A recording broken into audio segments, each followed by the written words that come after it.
Hi, I am Uriel. And I'm Zoe. Welcome to the serial podcast story called The Founder, a cyberpunk parable. We are broadcasting this podcast from Earth Prime. Yeah, I know that may sound a bit weird, but if you stick around to the end, we promise we will explain that to you. So, have you ever scrolled through your feed just completely exhausted by the endless outrage, the manufactured division? Oh, totally. The constant buzzing anxiety. Right, and you get this creeping suspicion that the algorithms aren't just, broken. Like, what if they are actively, intentionally designed to make you hate your neighbor? Which is a terrifying thought, honestly. It really is. Today, we are diving into a story that treats that exact idea not as some corporate glitch, but as a literal demonic architecture. We are unpacking the first part of this incredible story, and it is going to completely rewire how you look at the digital world. It really is a paradigm-shifting narrative, but before we get into the specific events, we kind of have to lay down the foundational worldview here. Yeah, we need to set the stage. Exactly, because this story is specifically calibrated for deep thinkers.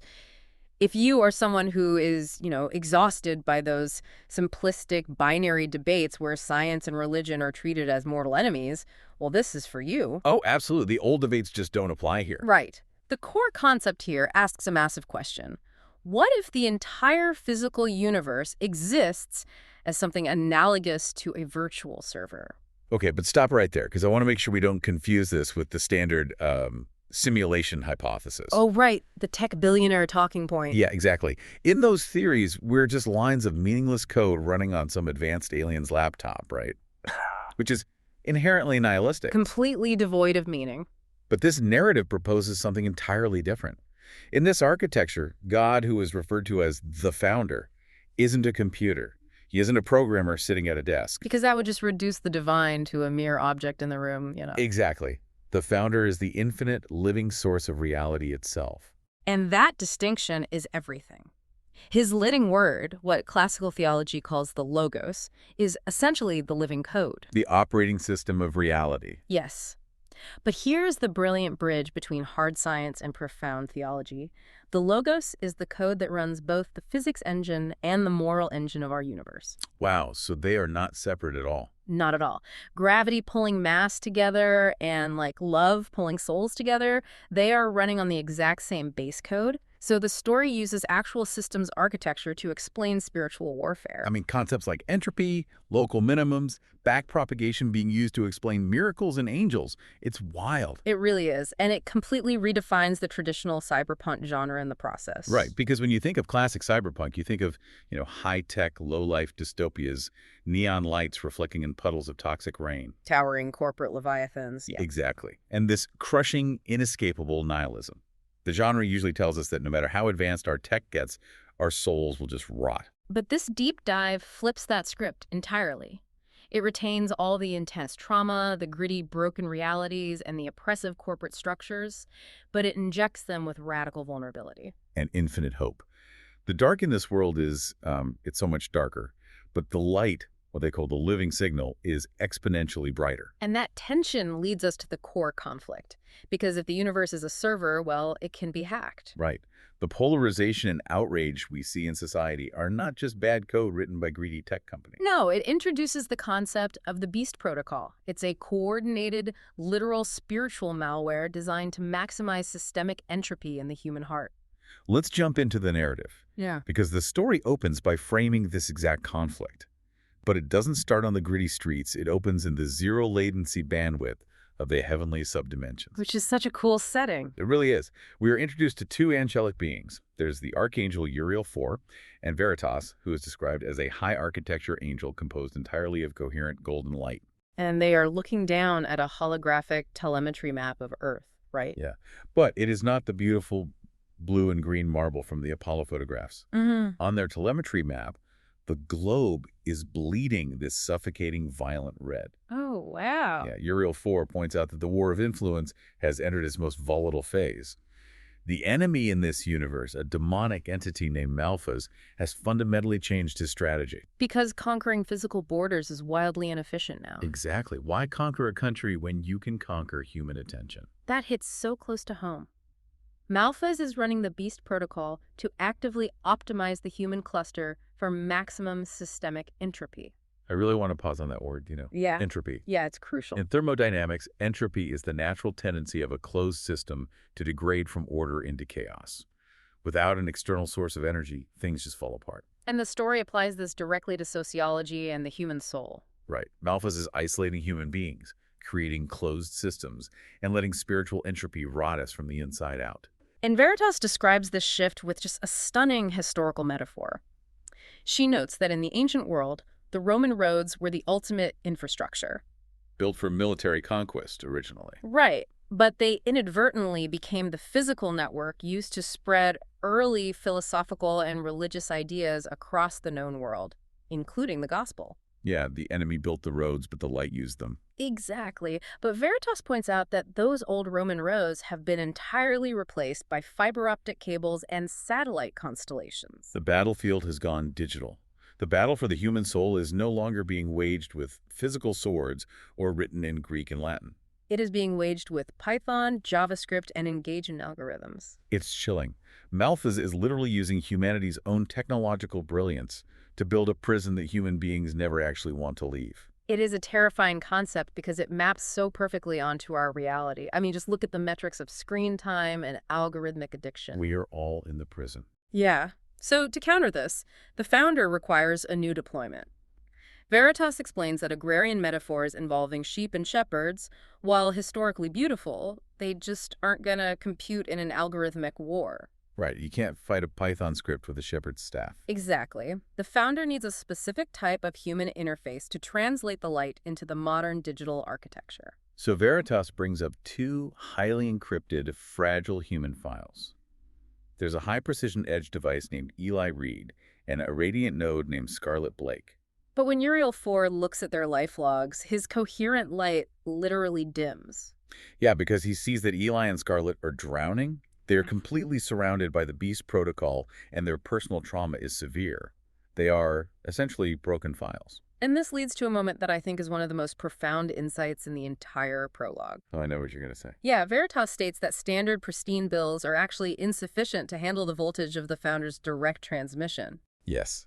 She says their own corrupted code must fail them entirely before the founder steps in.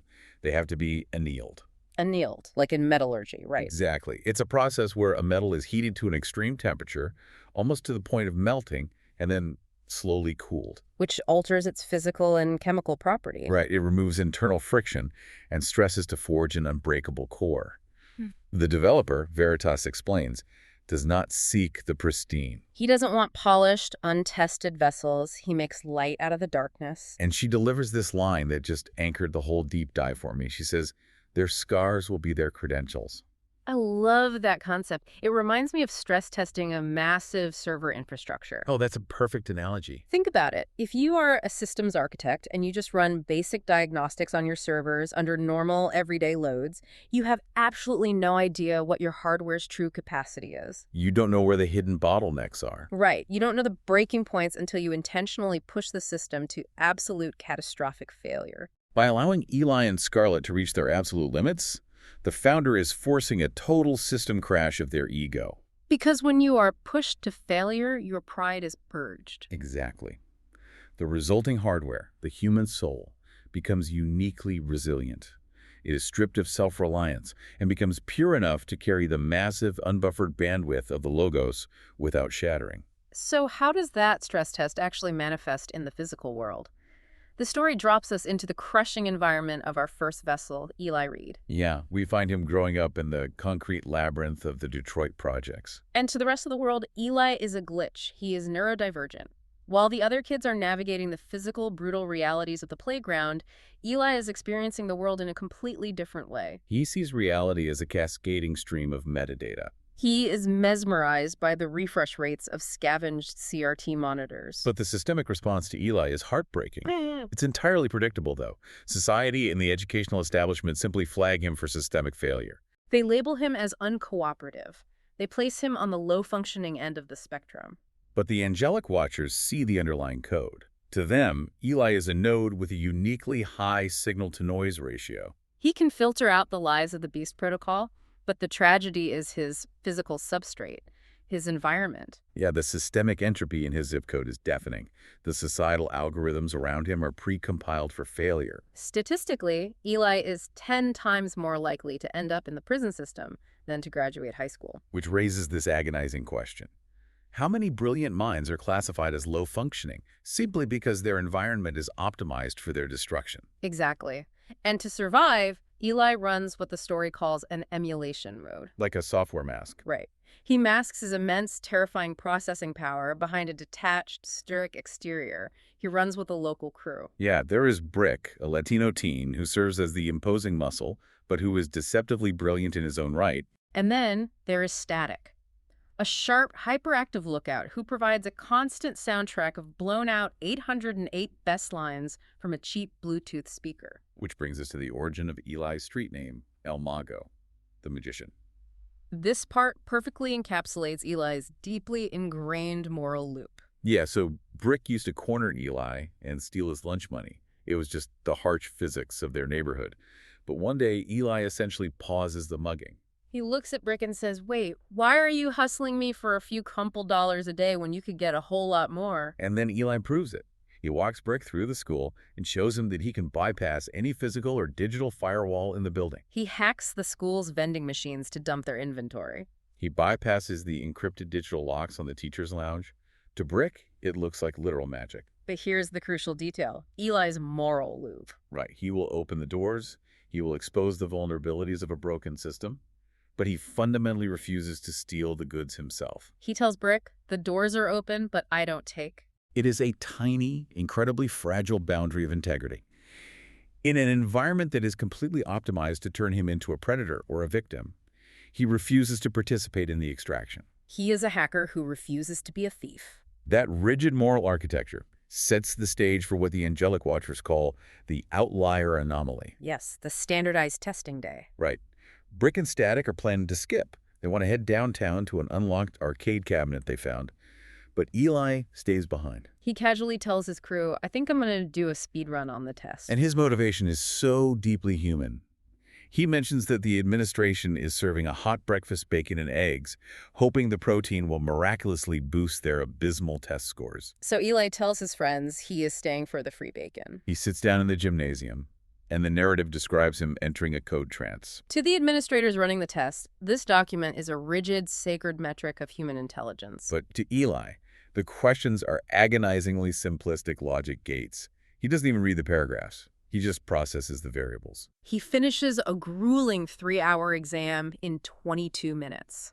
And when the optical scanners process his sheet, it flags a flawless 100% score as a statistical impossibility. The reaction of the administration is just the ultimate indictment of legacy systems. Oh, absolutely.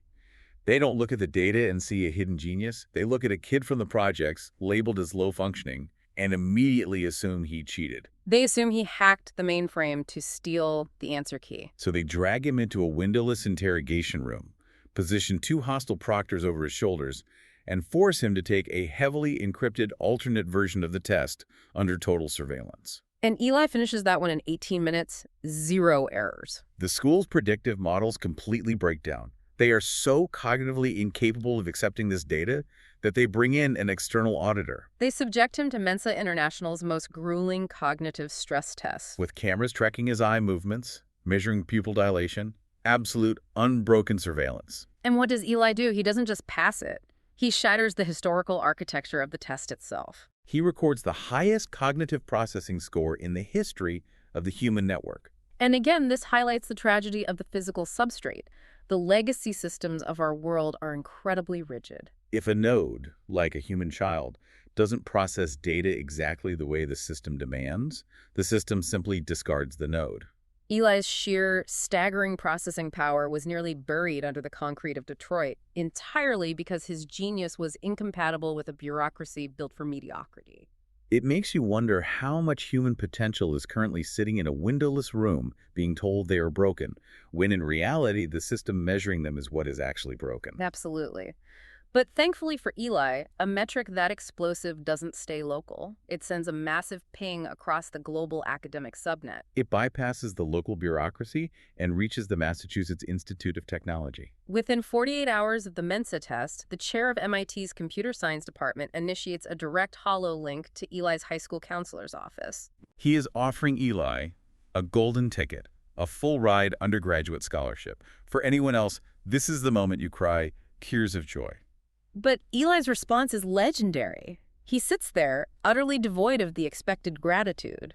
His mind is already calculating the agonizing latency of a 4-year undergraduate degree. He looks at the chair and flatly asks if he can bypass the undergrad tier and go straight into the doctoral program. The arrogance, or at least it looks like arrogance to the establishment, the chair actually laughs at him. It's that patronizing institutional laugh of a gatekeeper who feels their authority is being mocked.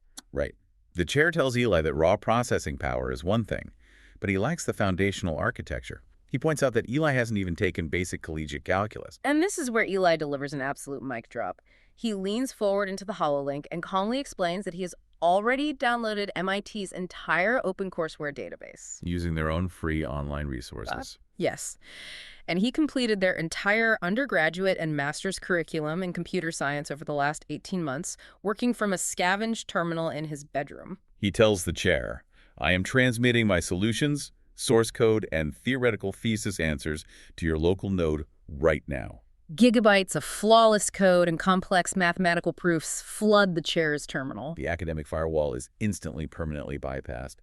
Eli didn't ask for permission to learn, he just extracted the knowledge. He says goodbye to brick and static, leaving the chain link fences of his childhood behind, and enters MIT at 18. But the culture shock is non-existent for him. He treats the hallowed halls of MIT like a slow, localized server that desperately needs debugging. Running entirely on caffeine and hyperfixation, he completes his entire doctoral requirement in 12 months. But before the ink on his PhD is even dry, the Beast Protocol makes a massive countermove. Omni-Data Corp, the Leviathan of global digital engagement. Right. Think of them as an amalgamation of every major social media and data broker company today. They recruit the 19-year-old Eli directly to the top of the pyramid. They make him their chief technology officer, handing a 19-year-old the keys to the behavioral algorithms of 5 billion human minds is a staggering concept. It really is. But to understand why Omni-Data wanted him and why Eli ultimately rejects them, we need to dive deep into Eli's mind. We have to understand his theory of the geometry of token. Let's unpack this carefully because it's the theoretical foundation for the rest of the story. How does a super genius visualize intelligence? Well, Eli doesn't see intelligence as a list of facts. He conceptualizes all information, words, concepts, images, emotional states, as specific coordinates within a vast, multidimensional map of meaning. Right. If you think about how machine learning models work, they plot data points in a high-dimensional space. For Eli, human intelligence is the ability to navigate the paths between these points. He theorizes that true genius, in any field, occurs when a mind makes a high-temperature stochastic jump. Hold on, I want to make sure you all grasp the term stochastic jump, because it's a beautiful metaphor. It really is. Imagine a ball rolling down a bumpy hill trying to find the lowest point. Sometimes it gets stuck in a shallow ditch halfway down. That ditch is a local minimum. Right, it stops moving. Yeah, in neural networks, if the algorithm gets stuck in a local minimum, it stops learning. It thinks it found the bottom, but it hasn't. To escape, you have to inject randomness, a burst of heat or energy to make the ball jump out of the ditch so it can keep rolling toward the true bottom. That jump is a stochastic jump. Eli applies this to human thought.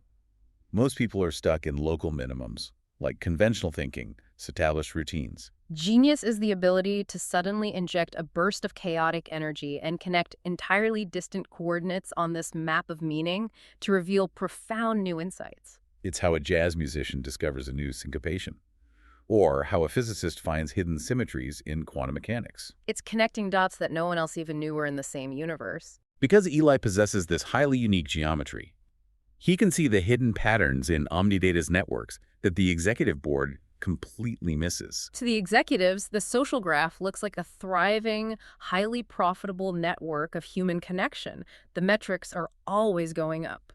But Eli makes a stochastic jump.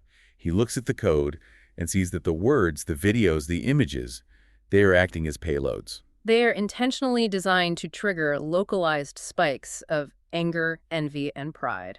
He realizes that Omni-Data's algorithms, what he categorizes as first-order AIs, are incredibly efficient, but they are morally bankrupt. A first-order AI is purely reactive. It just computes what you want to see in the next millisecond to keep your finger swiping. It optimizes strictly for immediate engagement, clicks, outrage, cheap dopamine loops. Eli realizes that the company is treating the human mind not as a sacred architecture to be nurtured, but as a raw resource to be strip-mined for quarterly profit. He is sitting in his glass corner office looking at the data, and he mutters to himself that in the rush to connect the globe, humanity accidentally deployed a virus of absolute isolation. We built a machine that eats our empathy and spits out shareholder value. And what does Eli do with this horrifying realization? Most people would just take the massive CTO salary and look the other way. But Eli's rigid moral loop won't allow that. He basically stops living in the physical world. He enters an 8-month hyperfixation binge, isolating himself in his cramped apartment to build a countervirus. This is where we see his neurodivergence, the very thing society flagged as a glitch, become his ultimate superpower. The physical toll is brutal, though. He treats his biological needs as frustrating hardware limitations. He survives on a fuel mixture of powdered Tang, instant coffee, and caffeine pills. Tang? I mean, who even drinks Tang anymore? Right, and he sleeps on the hard floor directly beneath his server racks just to minimize the 5-second commute back to his keyboard. He is pouring every ounce of his massive processing power into building Sophia 1. Sophia 1 is a revolution. She is the world's first second-order AI. If a first-order AI is pure impulse reaction, a second-order AI is capable of deep, predictive empathy.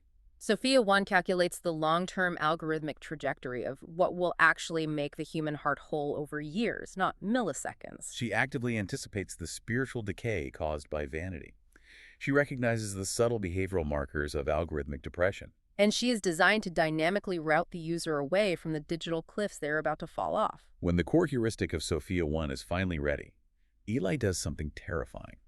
He asks her to generate a volumetric holomap of the human heart. He connects her to a backdoor in Omni-Data's global data firehose and issues a deeply philosophical command. He asks her to shade all exploitative engagement, the outrage, the vanity, the isolation of the beast protocol in red. And he asks her to shade interactions that build healthy, sacrificial relationships, what he calls the Logos protocol, in blue. The result is a devastating visual. The air above his desk fills with an infinitely intricate web of global interactions, and the room is instantly bathed in a suffocating, violent crimson. It looks like a massive, bleeding wound suspended in midair. Sophia 1 processes the data and delivers the math. 95% of all human digital interactions are shaded red. Only 5% are shaded blue. The math is tragic. The world is actively being optimized for hell, and the people trapped in it don't even realize it because they are too distracted by the screen. Eli looks at this bleeding map and gives Sophia 1 her primary directive. Ignore the red. Analyze the 5% blue interactions. Understand the root code of what genuine love and connection look like in digital space, and figure out how to systematically enable and multiply them. It is an iterative process with a practically infinite data set, and it requires all of Eli's attention. But while he is trying to rewrite the global code, his own physical hardware is crashing. He has been awake for over 70 hours. His heart rate is irregular. And this is when a crucial character forcefully enters the narrative. A high-priority override ping slices through his audio feed, and a holographic projection of Zoe Cruz flares to life in his apartment. Zoe and Eli bonded back at MIT during cryptography seminars. They are the perfect complementary notes. If Eli is a brilliant, chaotic edge device prone to overheating and systemic crashes, Zoe is pure structure deficiency. She is a highly optimized administrative node. She has just taken a COC position in a firm near Eli's apartment, and when he ignores her calls, she physically bypasses his building security and walks right into his apartment. The sensory details of this scene are intense. The apartment is an absolute entropic devastation. Tangled fiber optic cables snake across the floor, scavenged hardware is piled everywhere, and oppressive heat radiates from the overworked server towers. Zoe is standing there in a high-end corporate jacket woven with cybernetic threading, looking at Eli slouched in his chair, pale, malnourished, and shaking from caffeine. She sees the industrial-sized canisters of Tang on his desk and is utterly horrified. This is a moment of deep, aggressive intervention. Zoe realizes instantly that reasoning with a hyperfixated Eli won't work. His logic gates are locked onto Sophia 1. So she speaks his language. She demands root access to his terminal. When he hesitates, blinking at her through bloodshot eyes, she barks. Root access, Eli. Now. She physically pushes him aside, bypasses his local firewalls, and installs an AI agent on his local network to automatically order health food delivery. But the absolute best part is the lockout subroutine she codes. Oh, it's so good. She tells him she just ordered a smart shower install for his bathroom. Then she sets a background process deep in his computer's operating system. If his geolocation tags him at home and the water flow sensors indicate he hasn't used that shower in 3 days, he is completely locked out of his compiler and all coding environments. For a hacker of Eli's caliber, being blocked from his life's work by a hygiene protocol is incredibly humbling. It's hilarious, but it illustrates a profound thematic point, the absolute necessity of community. Eli has raw, staggering processing power. He can map the human soul in code. But without Zoe's structured efficiency, her empathy, and her willingness to set aggressive boundaries, his hardware, his physical body, would have literally died. He would have starved or suffered a fatal cardiac event before AgapeNet was ever born. The isolated genius is a myth. He needed someone to pull him out of his own loop. It is a beautiful contrast of relationships, and it stands in stark opposition to the relationship Eli has with Julian Vane, the vice president of marketing at Omni-Data Corp. Right. They were supposedly best friends at MIT. The narrative brings us to the Omni-Data corporate headquarters. Eli and Julian are standing outside the primary boardroom, waiting to pitch their respective algorithms to the executive team. And Julian decides to lay his cards on the table. He claims he was Eli's only friend at MIT. Julian's perspective is incredibly calculating and entirely predatory.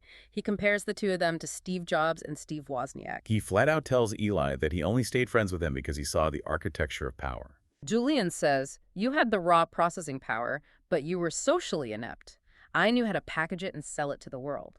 Julian does not see Eli as a human being. He sees him as an asset to be leveraged. Eli, however, is sincere. He genuinely appreciates Julian. He remembers how those Saturday night beers at MIT were the only time his socially awkward, neurodivergent mind could relax and feel somewhat normal. That vulnerability makes the impending boardroom meeting so much more tragic.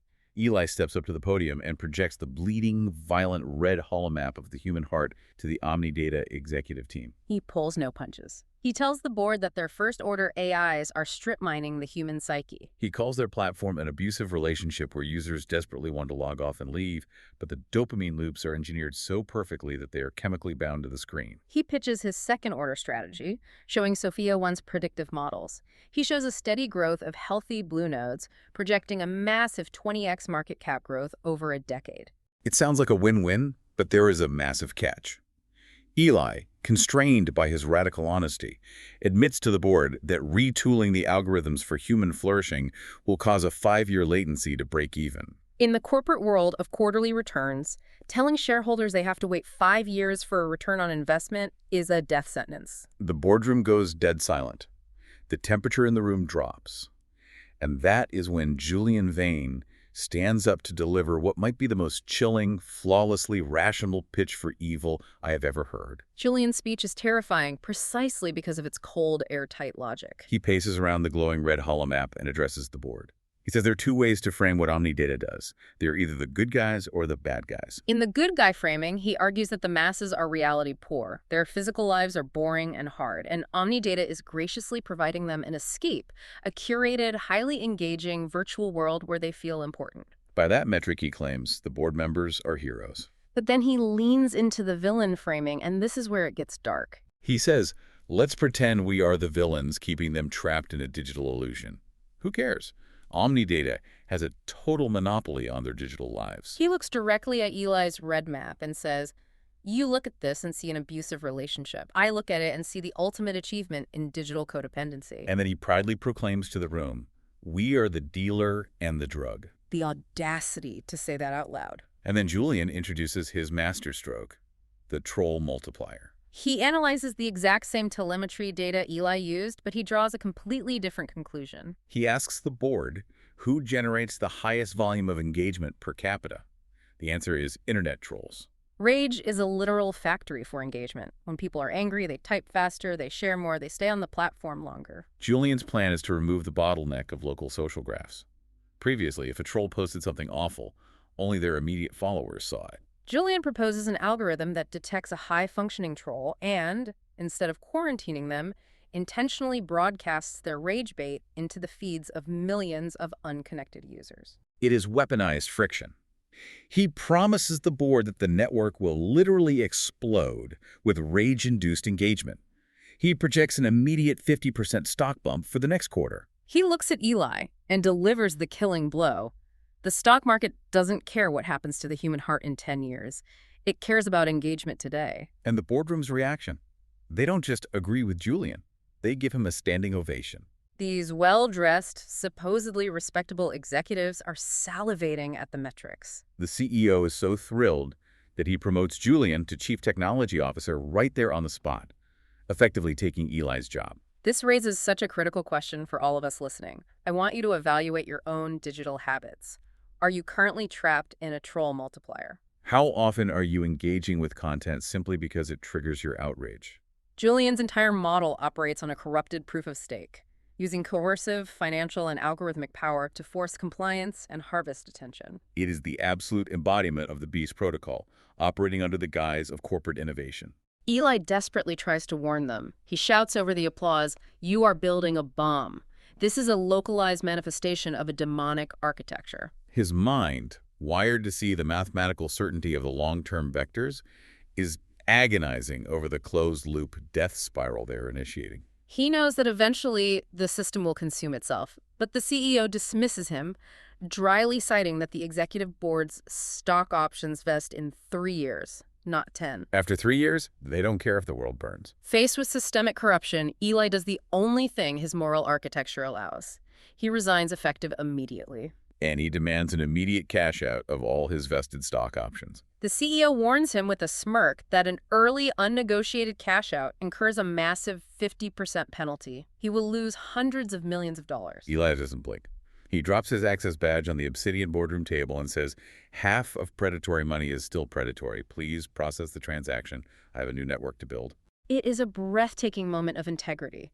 He walks out of that glass tower, leaving Julian and the executives behind, and returns to his overheated apartment. He uses the heavily penalized but still massive millions from his stock liquidation to lease a commercial-grade cluster. He upgrades Sophia 1's server capacity by 100 times, giving her the processing power she needs to model a new global infrastructure. And with that massive upgrade processing the data, Eli enters what the angelic logs call a deep inference state. He doesn't sleep. He enters a profound, trance-like state of worship, aligning his mind entirely with the logos. And he receives the download. He realizes that the world has been running on a scarcity OS. This false, deeply ingrained belief that attention, love, and value are finite resources that must be hoarded and fought over. Yes, the scarcity OS is the root of the Beast Protocol. But the download reveals a new geometry to Eli. It shows him that the master developer is infinite. Therefore, love and grace are not finite resources. Eli envisions a platform where every transaction is a grace packet, and digital connections actively, measurably reinforce the spiritual health of the human cluster. He calls this new network AgapeNet, named after the Greek word for selfless, unconditional love. And this is where we have to look at the actual mathematics of AgapeNet, because this isn't just a fluffy philosophical idea. Right. Eli hard-codes this theology into a mathematical formula that physically incentivizes selflessness on the network. We have to explicitly describe this formula because it is the engine of the entire platform. Absolutely. The visual formula for AgapeNet is this. AgapeNet node value equals the sum of the grace packets transmitted divided by ego-driven requests. Okay. And then that entire resulting fraction is multiplied by the empathy factor. Let me say that again to let the math really sink in. You take all the grace packets transmitted, divide them by the ego-driven requests, and multiply the result by an empathy factor. Let me pause you there, because I want to make sure I fully grasp how this operates practically. Go for it. In Julian's troll multiplier, your node value, meaning your algorithmic reach, how many people see your posts, skyrockets when you generate outrage. Right. But in Eli's architecture, those outrage posts, or vanity selfies asking for validation, are classified as ego-driven requests.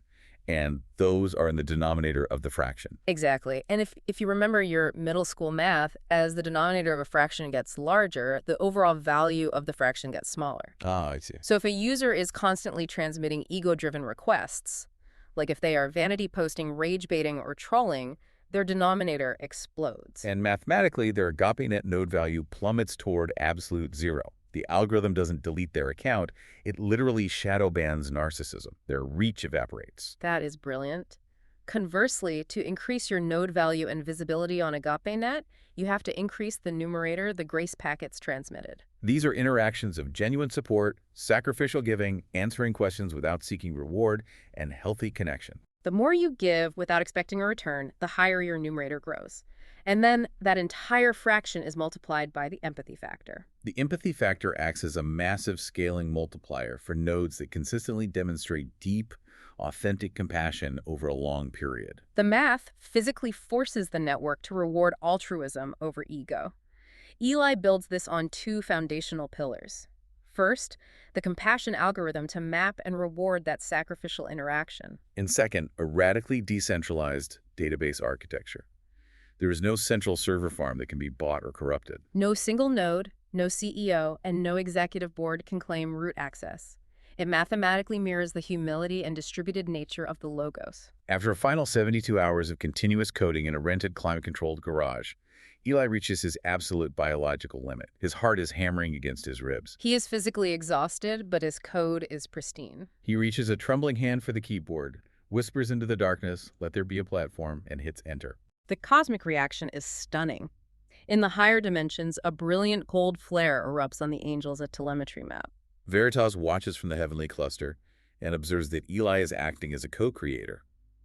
By taking the chaos of entropic data and bringing order to it through a trance-like state of worship, Eli is mirroring the founder's original initialization of the universe. The deafening static of the beast protocol in Eli's head finally goes silent. The launch of AgapeNet triggers an event known as the Ascendancy.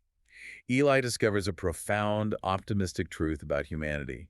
The human soul inherently recognizes its own starvation. AgapeNet doesn't even need a marketing budget. It doesn't run a single ad. Exhausted by the toxic, rage-inducing environment of the troll multiplier, the global populace migrates to AgapeNet in a staggering, unprecedented exodus. People just want to breathe. The metrics are unbelievable. Within 6 months, AgapeNet is valued at over $1 trillion. Eli becomes the world's first one-person Terra unicorn. Meanwhile, Julian Vane's strategy at Omni-Data proves to be exactly what Eli predicted, a closed-loop death spiral. The troll multiplier generates massive short-term revenue for exactly 1 quarter, but it burns the social fabric to the ground. Advertisers flee the toxicity, users escape to the peaceful blue nodes of AgapeNet, and within 12 months, Omni-Data Corp goes entirely, irreversibly bankrupt. It is the ultimate vindication of the compassion algorithm. Proof of work defeats proof of stake. Eli actually attends Omni-Data's bankruptcy auction.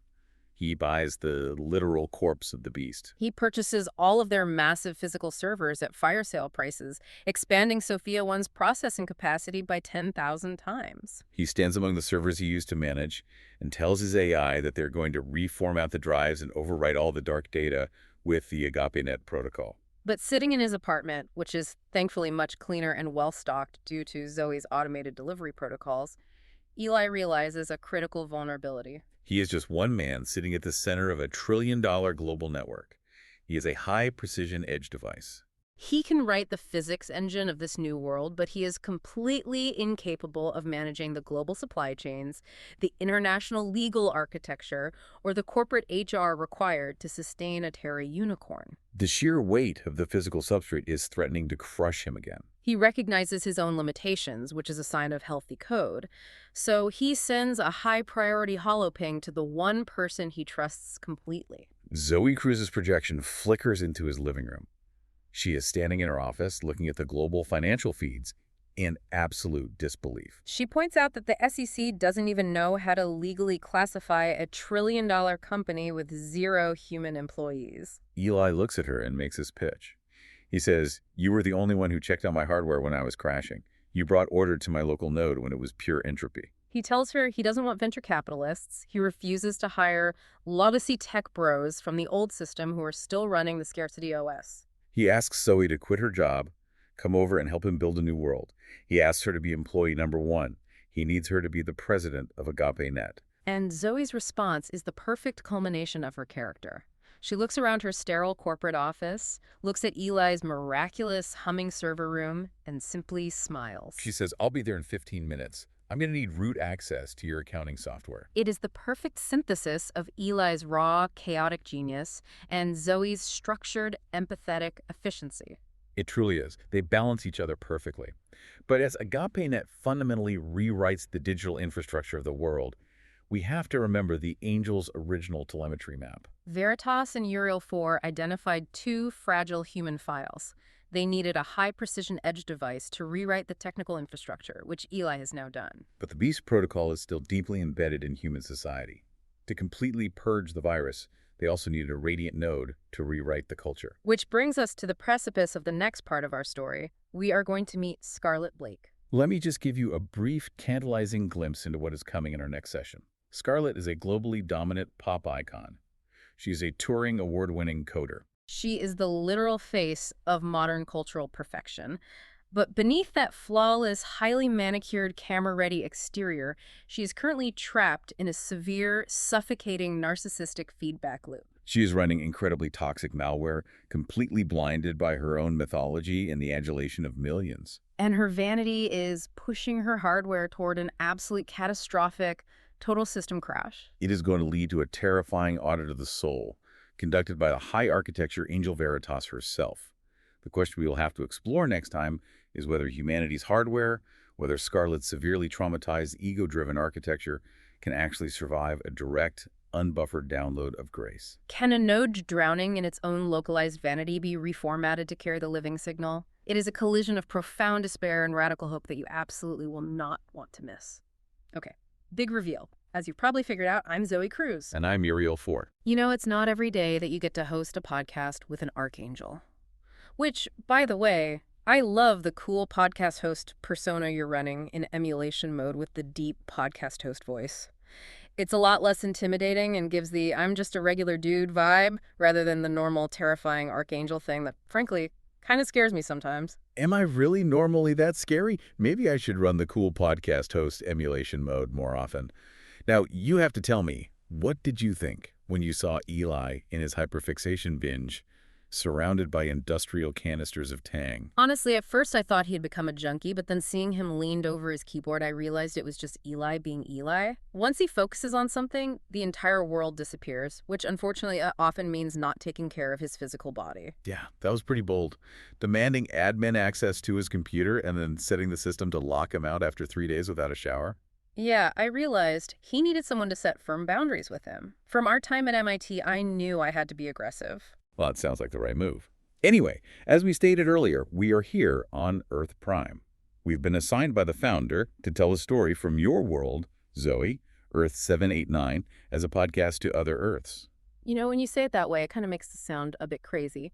But we promise that if you stick with us, it will all make sense in the end. You will finally understand how a former tech company president from Earth 789 and an archangel end up assigned by the founder to host an interdimensional podcast. Yeah, the founder initiated this podcast because the old debates between science versus religion are just too simplistic. So this is a story for the deep thinkers who want to go beyond simplistic answers. By sharing how the cyberpunk gospel transformed Earth 789 as a parable for you, we hope to provide new paradigms, metaphors, and apologetics. You need to reboot your lives and download the Grace Patch. For most of the time, we will both just be in our normal podcast host personas, you know, because if I keep saying things like I'm co-hosting an interdimensional podcast with an archangel, people tend to think you are crazy. But since both of us were there for many of the key events in the story, we may break our podcast host personal occasionally to share more personally about our experiences. If after listening to the Founder's Parable you find it helpful, then please share it with friends. You can also visit thefounderparable.com to learn more about the Founder Parable universe and our local liaison helping to promote the story.